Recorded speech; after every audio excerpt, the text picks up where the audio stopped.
예. 1장 이제 공자의 윤리사상입니다. 공자입니다. 공자.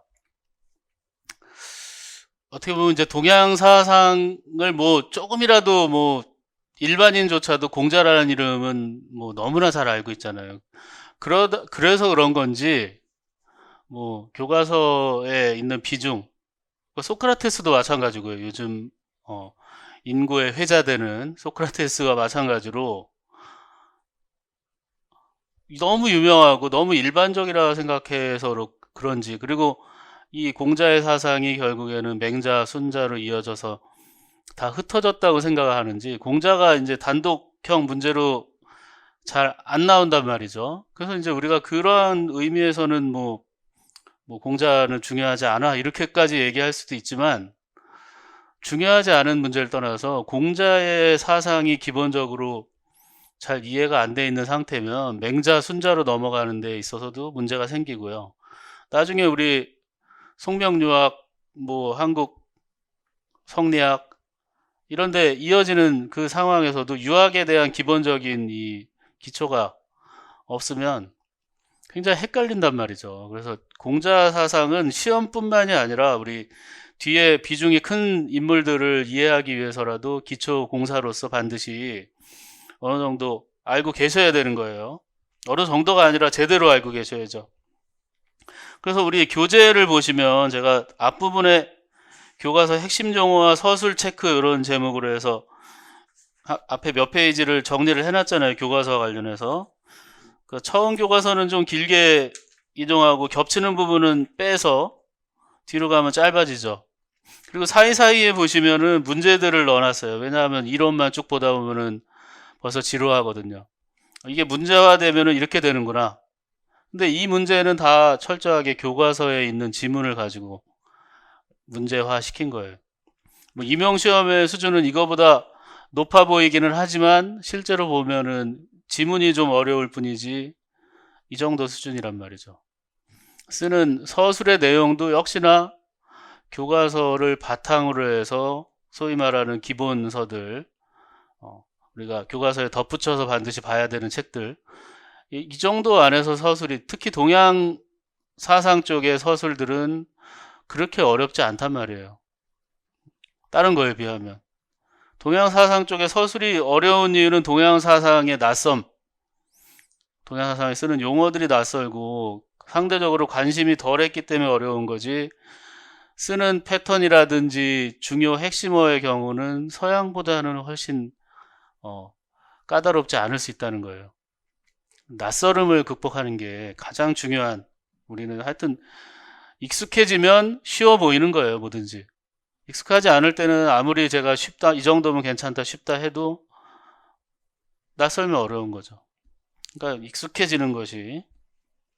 그래서 처음에 우리 교과서, 우리 핵심 용어 서술 체크를 반드시 여러분들 어, 경험이 적으신 분들은 이 부분부터 충실하게 하나하나, 여기 있는 문장들 다 교과서에 있는 것 중에 핵심이 되는 것, 임용에서 쓰일 만한 것들만 뽑아놓은 거니까 무시하지 마시고 절대.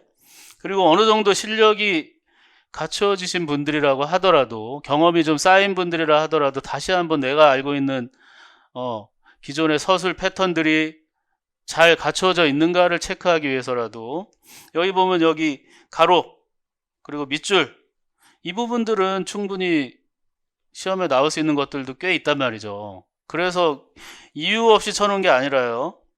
대표적인 것이 이제 뭐 하나하나 이제 보면서 갈까요? 그러면 먼저 이제 비상 교과서 보면 그 옆에 교과서에 있는 제목이에요. 공자와 인의 윤리란 말이죠. 그럼 공자는 뭐냐? 결국 인이란 말이죠. 인. 인을 시험에 내려고 보니 많이 냈고, 전에 8년 동안 안 냈으니 9년 차에는 한번 내봅시다, 과감하게. 근데 그러려고 보니까 작년에 또 냈단 말이죠. 재작년에 다산을 가지고, 다산 정약용을 가지고 인을 냈기 때문에 이건 또 잊혀진단 말이죠. 하지만 그래도 뭐예요, 제가 어떠한 경우도 시험 문제라는 건 지나친 예단은 곤란하다. 공부를 해놓고 그 다음에 예상을 해야지, 공부를 안 한 상태에서 이건 안 나와, 이건 절대 안 된다는 거죠. 이건 안 나와를 어떻게 지금 상황에서 할 수 있냐는 거죠. 그래서 공자의 이제 관련해서 첫 번째 이제 제자백가에 대한 한단락 설명이 있죠. 주나라 말기 봉건제도가 무너지면서 심각한 사회 혼란이 발생한 시기를 무슨 시대? 춘추전국시대라고 하는데, 그렇죠?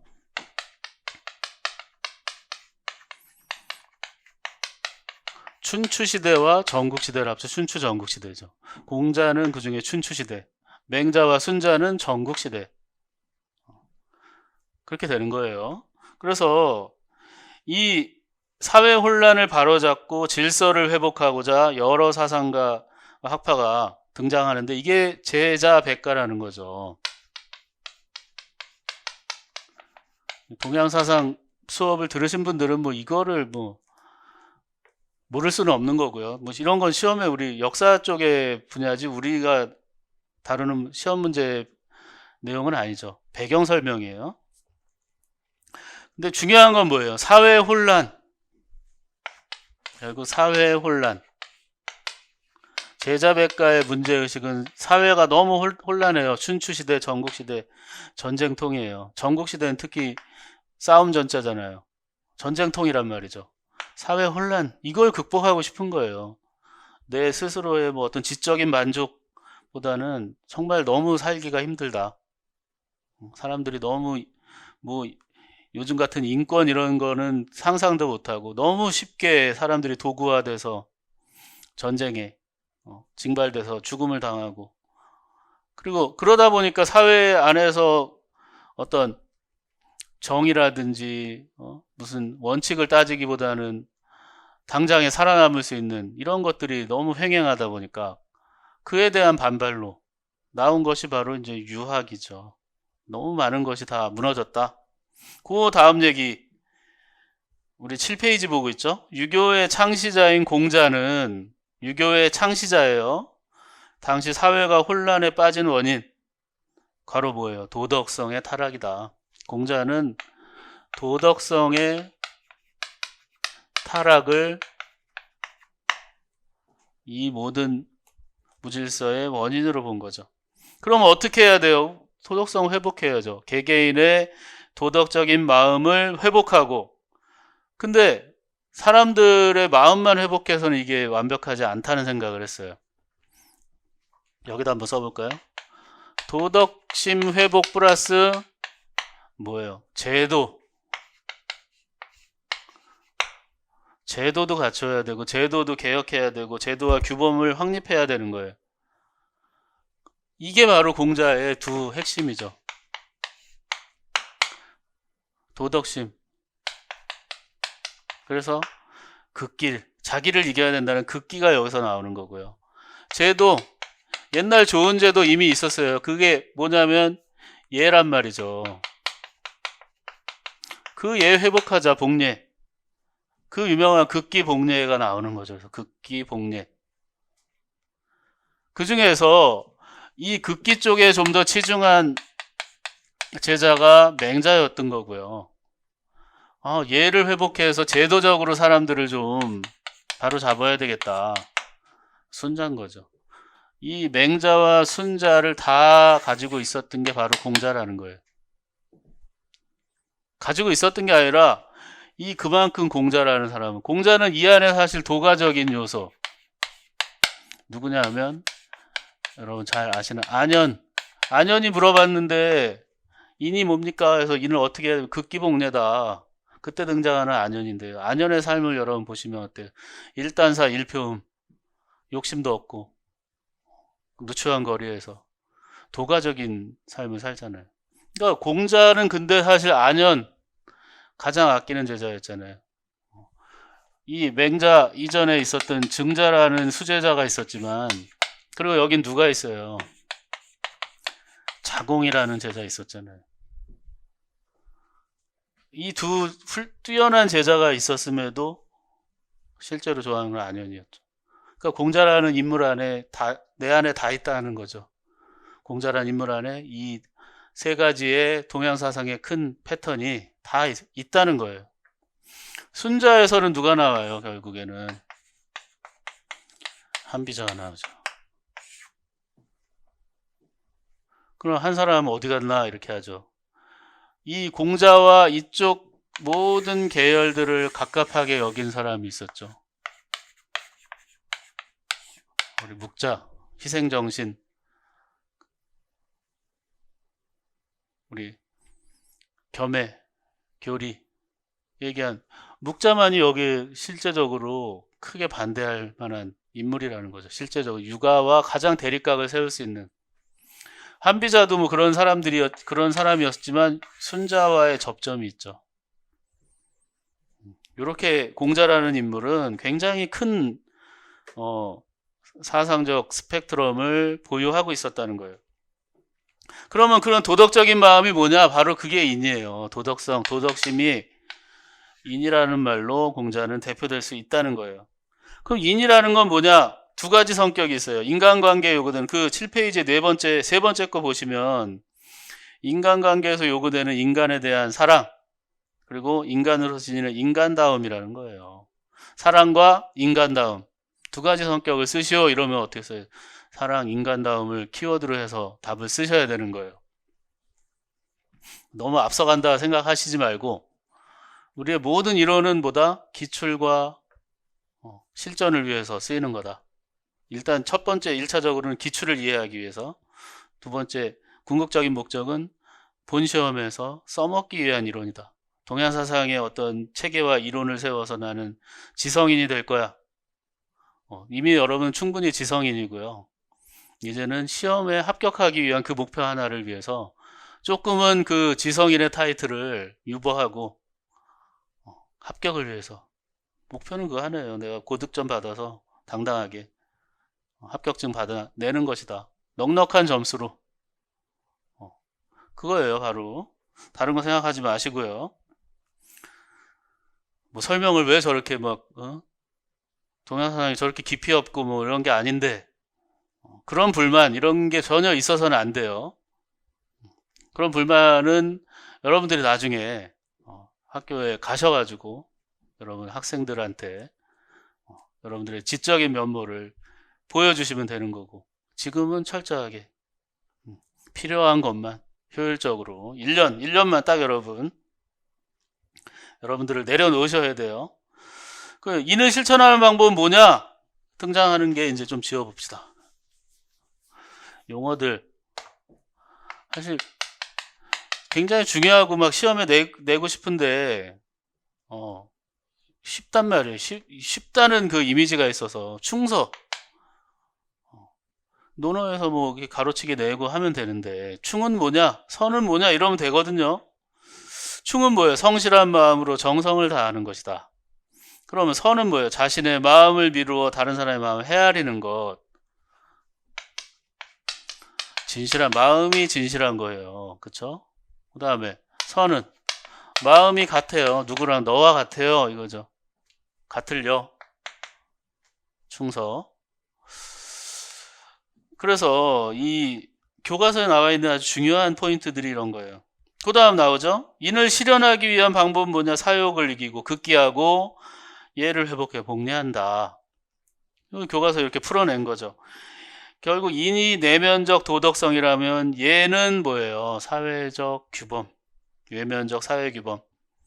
맹자는 앞에 쪽 내면적 도덕성에 좀 더, 순자는 사회적 규범 쪽으로. 그래서 공자는 인을 갖추고 예를 실현하는 이상적 인간을 뭐라 했어요? 육아의 이상적 인간은 성인 또는 군자죠. 그래서 합쳐서 성인 군자라고도 하잖아요. 군자. 그리고 자신의 이로움만 관심을 갖는 부류들을 소인. 군자와 소인. 작은 거 뭐가 작겠어요? 마음이 작은 거죠. 국량이 작은 거, 국량. 그래서 공자는 또 마지막 통치자가 자신의 인격을 먼저 닦은 후에 백성을 다스려야 한다는 수기치인이죠. 닦을 수. 그러니까 한자를 제가 막 쓰면서도 괜히 쓰는 건가 했는데, 작년 문제 우리 양행이 나왔잖아요. 근데 앞에 나온 한자들을 못 읽어서 안타깝게도 막 거기 있는 답을 쓴 분들이 있단 말이죠. 그러면서는 한자를 좀 익숙하게 동양에서는 해두는 것도 나쁘지 않다. 수기 치인이죠. 자기를 닦음으로써 그 바탕으로 해서 남을 다스리거나 숙이 아닌이라고도 하죠. 남을 편안하게 해준다. 숙이 치인 숙이 아닌 덕치로서 백성을 다스려야 한다. 이렇게 했죠. 요 얘기는 이제 맹자로 넘어가서 왕도 정치로 흘러가게 되는 거죠.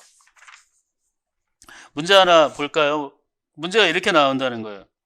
다음은 어느 동양 사상가의 말인데 괄호 안에 들어갈 용어를 쓰라. 보통은 이제 한 2개 정도 주죠. 하나를 주는 게 아니라 법령으로 이끌고 형벌로 규제하면 형벌만 면하려고 하고 부끄러운 줄 모른다. 도덕으로 이 8페이지죠. 지도하고 예로 규제하면 부끄러운 줄 알게 될 뿐만 아니라 바르게 된다. 논어에 나오는 예로 규제해야 한다는 거죠. 예. 근데 예는 사실 공자로 문제가 나오지 않고요. 우리 임용시험에 그 하나의 암묵적인 룰이에요. 각자 영역이 있어요. 예를 문제를 내려면 순자를 가지고 내야 돼. 이게 약간 암묵적인 룰이에요. 그 의를 가지고 내려 그러면 되도록이면 맹자로 내줘야 돼. 이런 게 있죠. 도를 가지고 내려면 노자나 장자를 가지고 내야 돼. 근데 다들 자기들끼리도 쓰는 공유하는 용어들이에요. 그리고 뭐 성과 경에 있어서도 경은 이환거가 됐고 성은 이익거에 돼버렸어요. 각자 가지고 있는 교과서에 서술되어 있는 그 패턴 때문에 영역화 돼버렸죠. 그래서 이제 문제가 생기는 거는 너무 그런 게 도식화가 돼버리면 그 사상가를 그쪽으로만 너무 이해해버려요. 그러니까 사실 그 걱정이긴 한데 그런 것조차도 우리가 불만은 갖되 잊어버려요. 1년 동안은 여기 룰에 좀 맞춰줘야 된다는 거예요. 끊임없이 강조하는 얘기입니다. 룰에 맞춰줘야 한다. 어쩔 수 없다. 그 다음에 또 하나가 있죠. 공자는 이 사회적 혼란을 해결하기 위해서 도덕성을 회복해야 되지만 또 그 한편으로는 자신의 사회적 신분이나 역할에 맞는 덕을 갖추고 행동해야 된다는 무슨 사상? 정명. 이름값에 맞는 정명. 그렇죠? 이름에 걸맞는. 그 다음에 공자는 재화의 부족보다 분배의 의죠. 형평성을 걱정하면서 모두가 더불어 잘 사는 대동사회를 얘기했다. 근데 이 대동사회 이런 거는 아마 수능 수준의 얘기라고 해서 잘 안 나오는 것 같은데 대동이란 용어 자체와 그 지문 정도는 잘 기억하셔야 되죠. 나머지 부분들은 문제만 한 번씩 이렇게 확인해 가면서 볼까요? 그 다음에 그 8페이지에 다음은 동양사상가의 말이다. 밑줄 친 기억이 의미하는 게 뭐냐. 서술하시오. 서술을 할 수 있어야 됩니다. 무조건 이 정도의 수준의 서술은. 안현이 인에 대해 물어보자 공자 말했어요. 자신의 사사로움을 이기고 예로 돌아가는 거 뭐라 그랬어요? 극기복례 위인이야. 극기복례 하면 인한다. 그래서 하루라도 그렇게 한다면 세상의 인을 바르게 따르게 될 것이다. 인을 실천하는 건 자신에게 달려있는 거 남에게 달려있는 것이냐. 이게 왜 중요하냐면 육아 계열의 사상가들은 모든 잘못 문제점을 어디서 찾았다? 자기 자신한테. 맹자의 반구적이라는 맹자 때 얘기하겠습니다. 반구적이의 정신, 자기 반성의 수양 반드시 필요하다는 거죠. 사욕, 이 유학자들의 공통점은 일단 모든 문제는 사욕이 커지고 사욕을 제거하지 못해서 사욕이 커져서 그럼 어떻게 해요? 이 사욕을 없애고 어떤 문제가 있는 것은 결국 자기 반성을 통해서 사욕 플러스 자기 반성이에요. 끊임없이 스스로를 채찍질해야죠. 자기 반성이 바탕이 돼야 한다.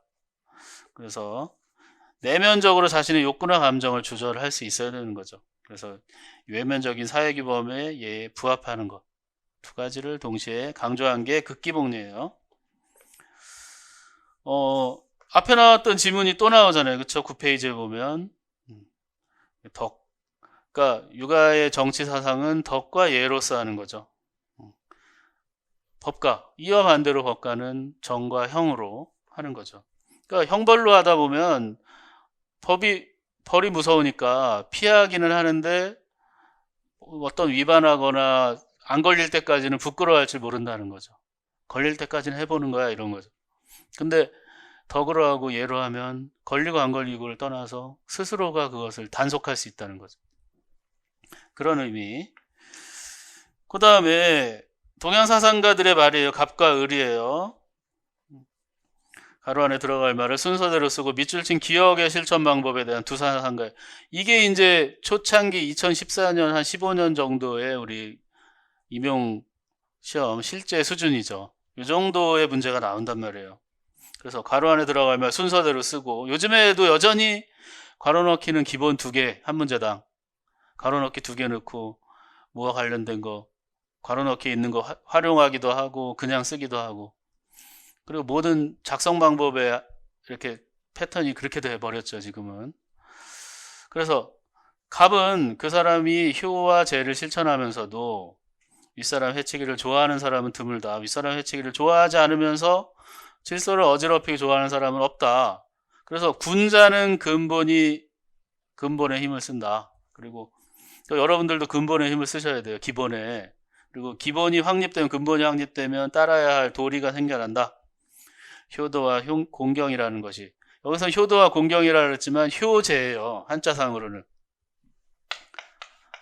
효제가 결국 또 인을 행하는 근본이 되는 거죠. 효제. 여기 뭐 마음신변이 있어도 되고 없어도 되고 효제.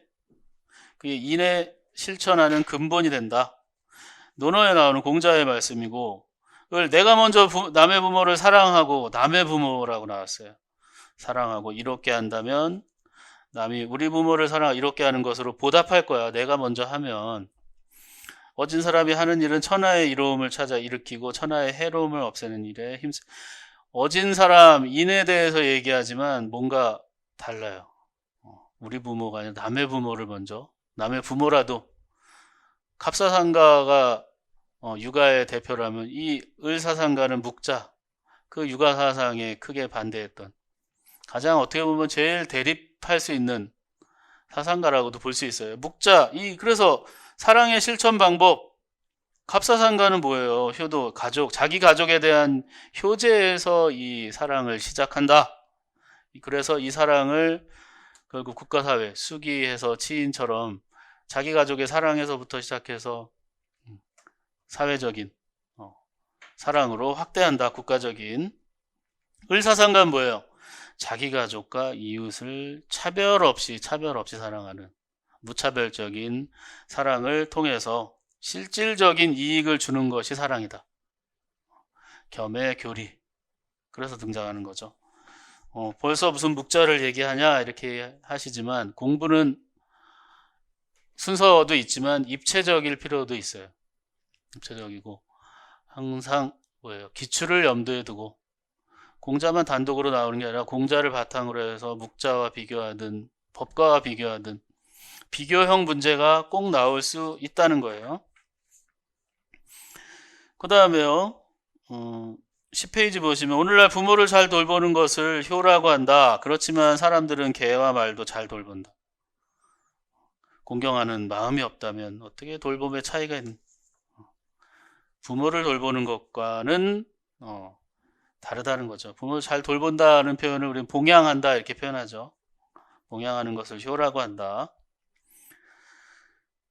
다음은 어느 동양사상가 말이다. 10페이지에 가에 밑줄 친 그 안에 들어갈 내용, 답은 미리 다 이렇게 써놨지만 이런 식으로 밑줄을 칠 수도 있다는 거. 가에 들어갈 내용, 이게 실제 기출이잖아요.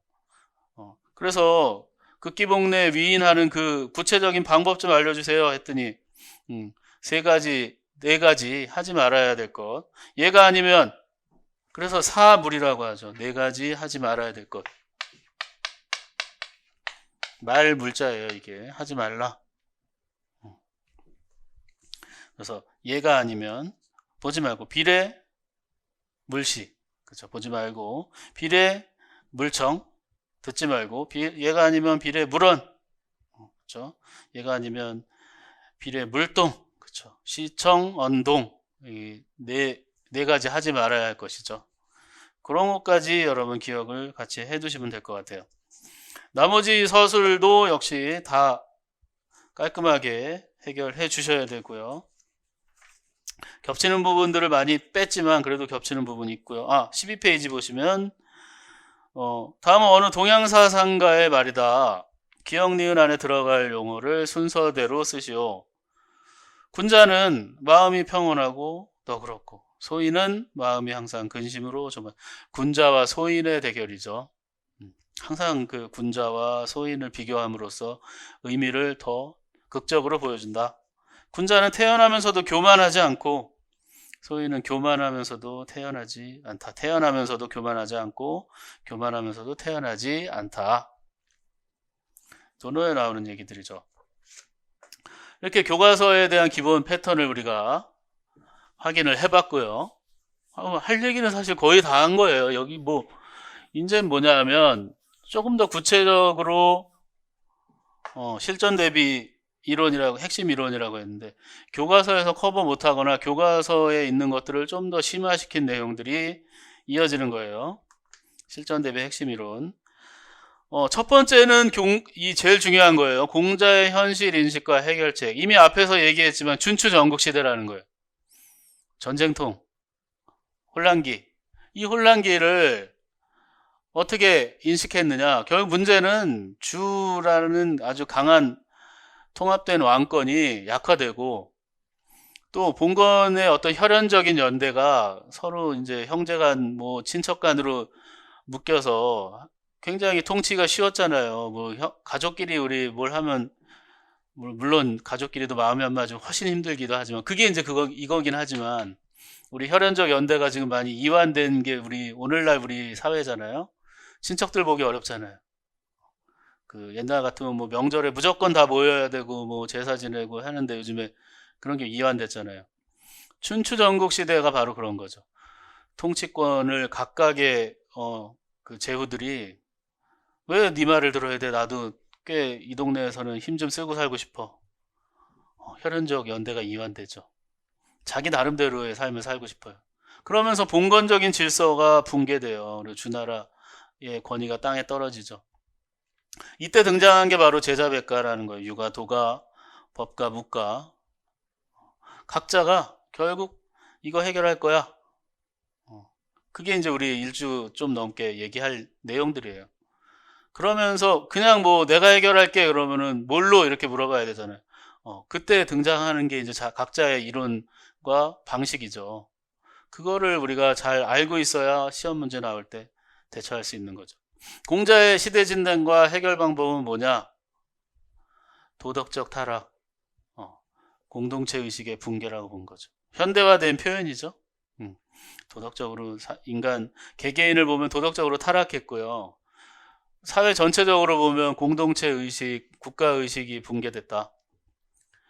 어떻게 해야 되느냐? 결국 도덕적으로 각성, 인을 강조하면서 그리고 사회적 질서, 예를 강조하면서 사회적 질서를 회복해야 한다는 게 공자의 현실 인식과 해결책이죠.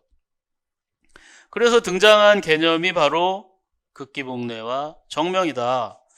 그 지문들, 이 지문이 바로 극기복례와 정명의 전형적인 교과서의 극기복례와 정명이라는 부분을 서술하기 위해서 논어의 이 부분들을 연구한 연구서들을 끌어다가 집필위원들이 교과서 서술 한 단락씩을 이렇게 하는 거죠. 거꾸로 추적을 해보면 이러한 지문들이에요. 그러니까 우리가 임용시험을 출제하는 출제위원들을 보면 이제 거꾸로 추적을 하는 거죠. 이 교과서의 이 정도 서술은 좀 밋밋한데 시험 문제로 내기 어려우니 지문을 직접 제시해서 이거를 설명할 수 있는지 보자. 이게 출제의 의도인 거잖아요.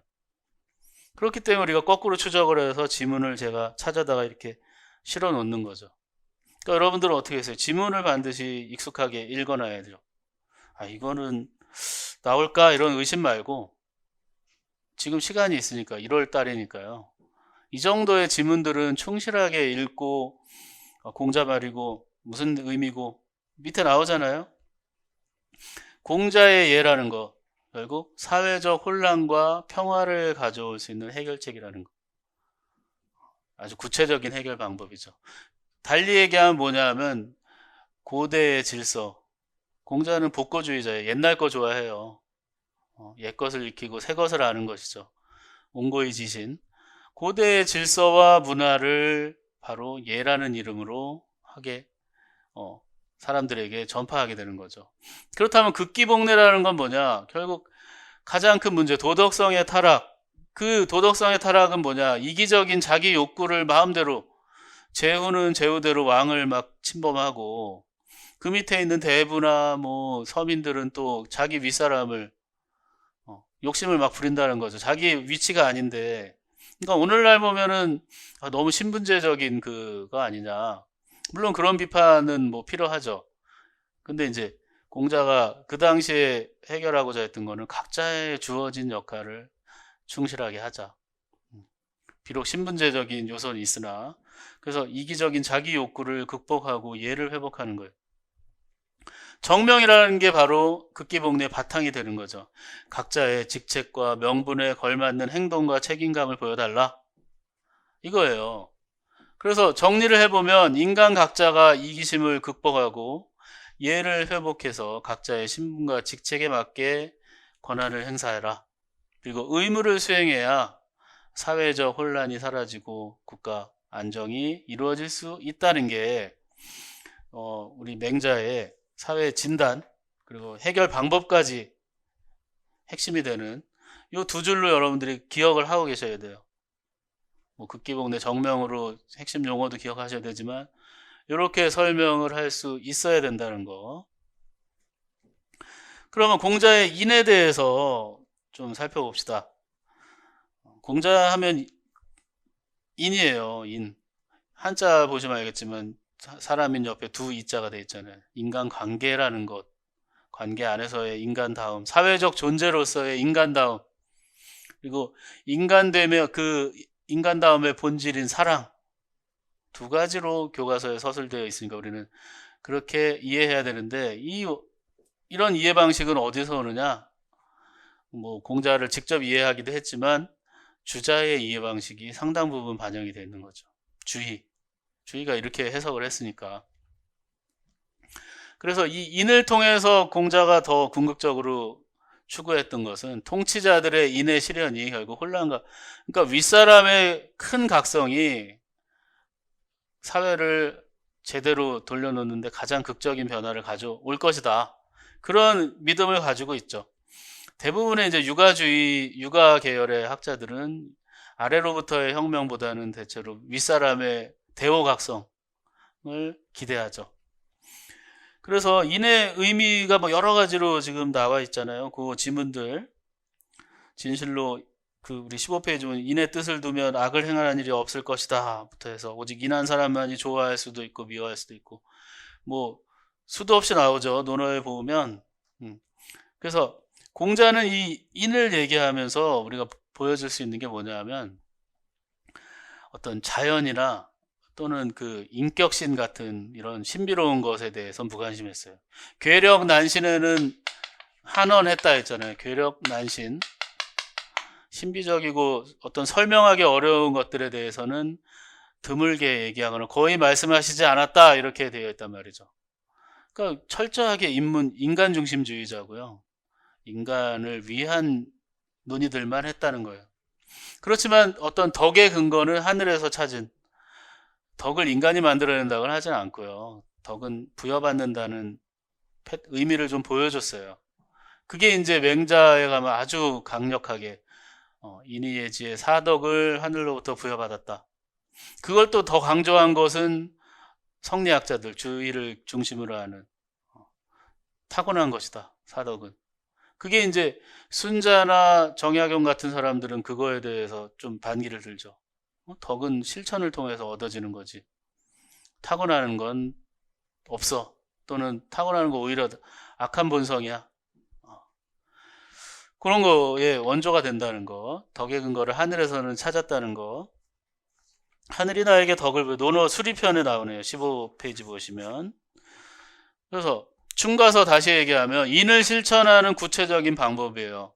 그래서 진기지위충 해서 자기를 다하는 것을, 자기의 최선을 다하고 성실을 다하는 것을 충이라 하고, 자기를 미루어서 축이 남에게 미치는 것, 남에게까지 그것을 미치는 것을 서라고 한다.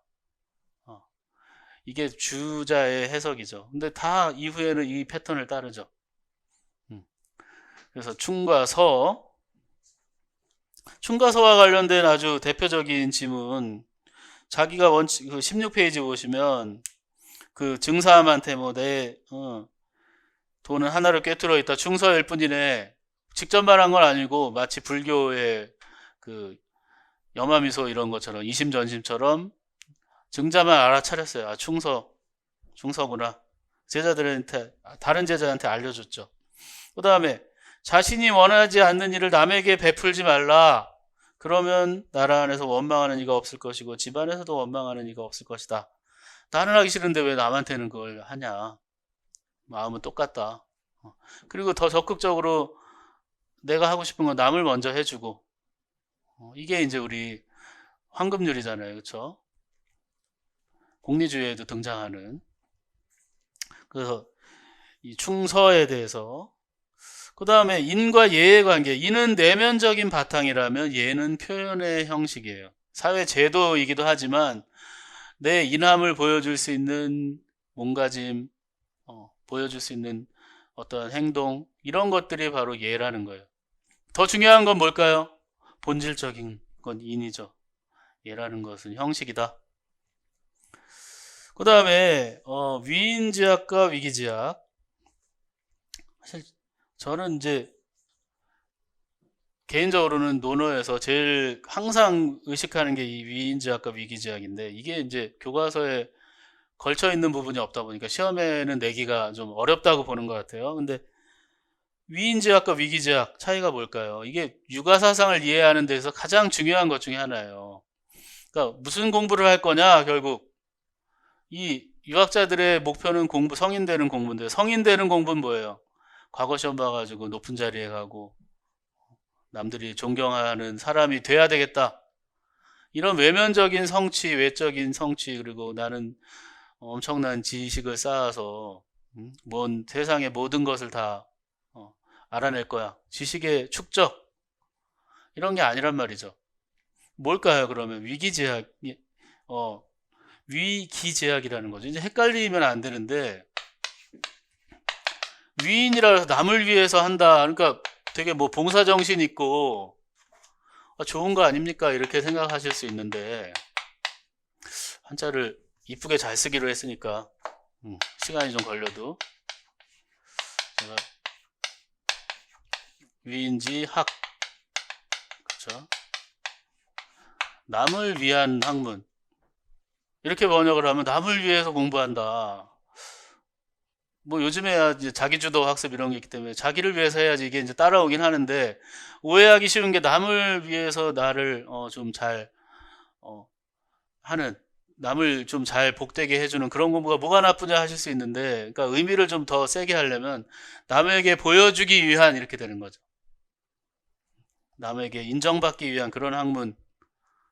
인정받는 게 나쁜가요? 또 이렇게 생각하실 수 있지만, 그래서 이제 남에게 보여주기만을 위한 거짓된 학문. 사실 이게 붙으면 거짓 위잖아요. 위인제약이 아니라 위기제약. 자기를 위해서, 나를 위해서 하는 공부다.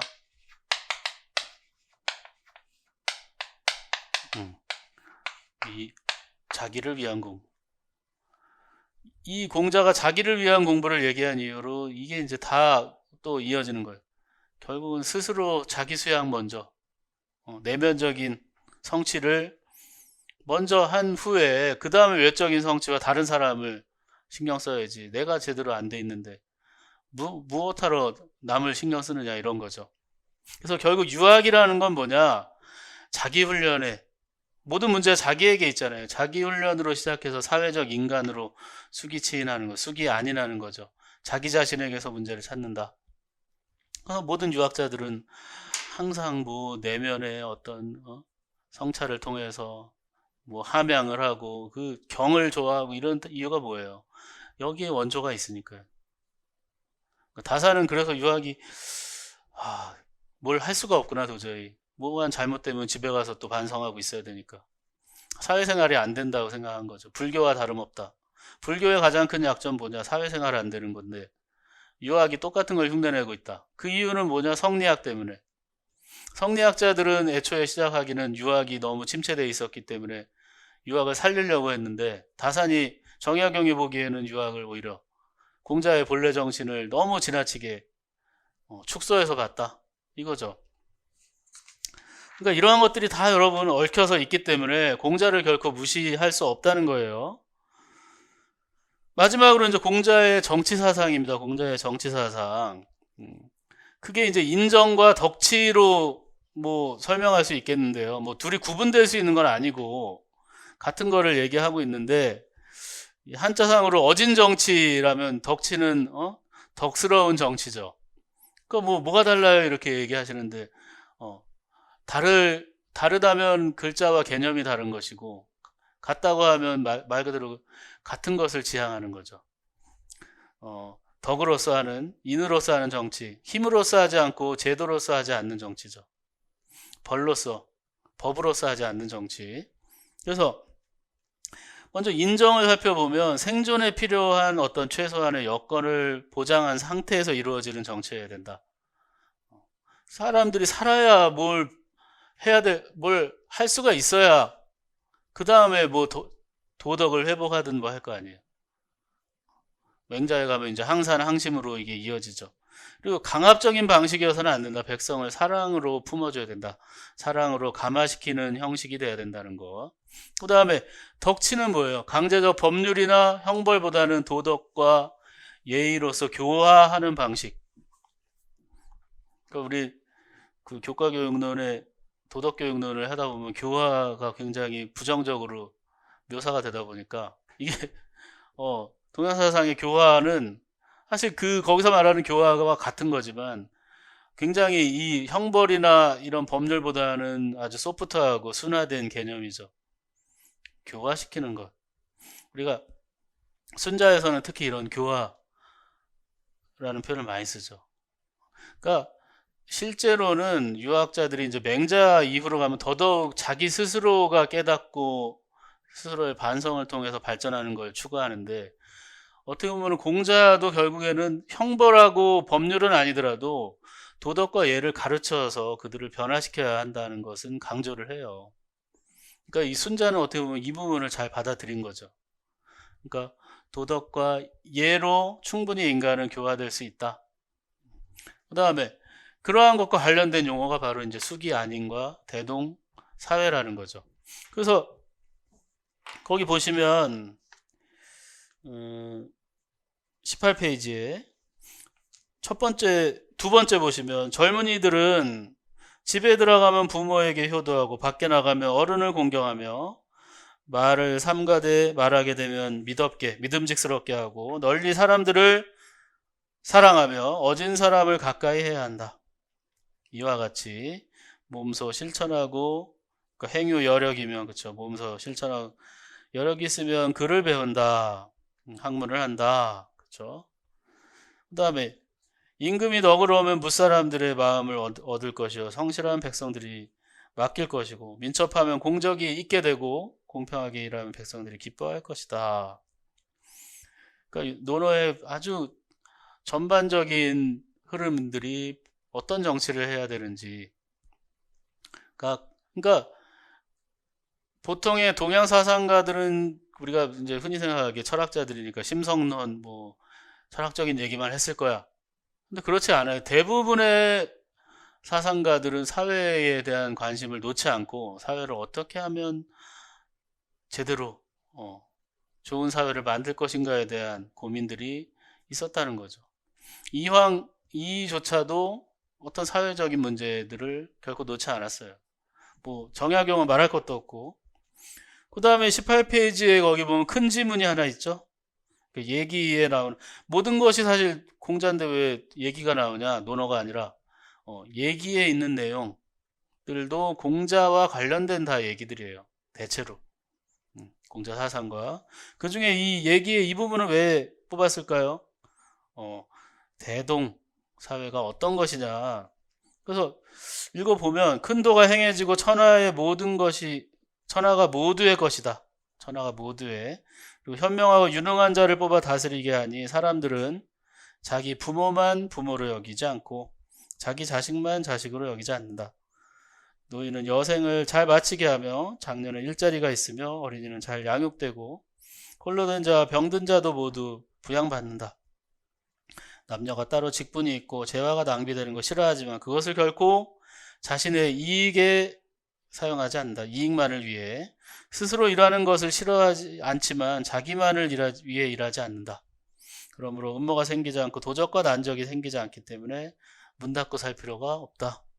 이런 상태를 대동이라고 한다. 그러니까 대동사회는 어떻게 보면은 우리가 지금 제일 시급하게 원하는 사회죠. 어떻게 보면 복지가 잘 되어 있고요. 각자가 할 일들이 있는, 사실 우리 복지 정말 중요하지만 또 하나 뭐냐 하면 각자 일자리예요. 각자 직업, 뭐 자기 자리죠. 일자리보다 자리가 있으면 좋겠어요. 뭐든 돈 버는 자리든 돈을 못 벌더라도 뭔가를 할 수 있는 자리들이 있으면 되는데 가장 편한 건 사실 학생들이잖아요. 공부가 싫어서 그렇지 자기 자리가 있단 말이에요. 그 다음에 일은 힘들어도 일하고 있는 사람들도 일자리를 차지하고 있으면 되죠. 근데 나머지들이 문제란 거예요. 학생도 아니고 직장인도 아니고 이런 사람들이 대부분 뭐예요? 사회적 약자죠. 사회적 약자. 특히 이제 환과고독이라고 해서 나이가 많거나 또는 혼자밖에 없거나 또 고하거나 이런 사람들, 그런 사람들을 우선적으로 정치할 때 품어주는 거. 왜 품어줘야 되는 거죠? 왜 품어줘야 돼? 결국 같은 인간이니까 그 품어주는 사랑, 그게 바로 인의 정신인 거죠. 사람뿐만이 아니라 모든 그 인간 이외의 존재들까지 다 품어주는 것이 인이라고 봤어요. 뒤에 가면은 이제 후대 왕양명의 경우는 그 인의 범위를 넓혀서 만물일체로 가잖아요. 모든 것이 다 나의 동포요. 같이 가야 되는 존재들이라고 본 거죠. 그 만물일체라는 거 강조하면서 인이라는 건 결국 만물일체라는 거죠. 거기까지 이게 확대가 된다는 거예요. 그래서 사랑의 정신이 공자의 정신이 왕수인까지도 이어지고 그 뭐 이후까지도 영향을 미치니까 적어도 뭐 내용이 얼마 안 되죠. 공자는 다행히 얼마 안 되는 내용이니까 이 오늘 들은 강의는 반드시 복습해서 완벽하게 여기 있는 내용들을 살펴보시면 되겠습니다. 내일이 되겠네요. 내일 이제 다음 타임에는 맹자부터 해서 맹자, 순자, 그리고 아마 노자까지 갈 수 있으면 노자까지 가도록 하겠습니다. 양에 따라서 시간이 이제 뭐 50분 안에 해결되는 것도 있고 50분이 좀 넘으면 뭐 1시간 더 추가해서 절반 정도 나갈 수도 있고요. 딱딱 끊어지진 않아요. 양적으로. 그러니까 여러분들 하여튼 이제 시작인데요. 하여튼 지치지 않는 것이 우리 이 시험의 승자들은 뭐냐면 지치지 않는 사람이에요. 어떤 면에서 뭐 체력이 좋은 사람이 잘한다 뭐 이런 게 아니라 정신력이죠, 말 그대로. 그 정신력이 뭐 흔히 얘기하는 뭐 고통을 견뎌내는 그런 정신력 말고요. 정말 꾸준한 거 있죠. 어느 때라고 뭐 많이 하고 어느 때라고 적게 하고 뭐 그런 방식을 좋아하시는 분들도 있겠지만 진정한 강자는 일정하다는 거예요. 제가 뭐 운동 스포츠에 많이 비유하지만 클래스라고 하잖아요.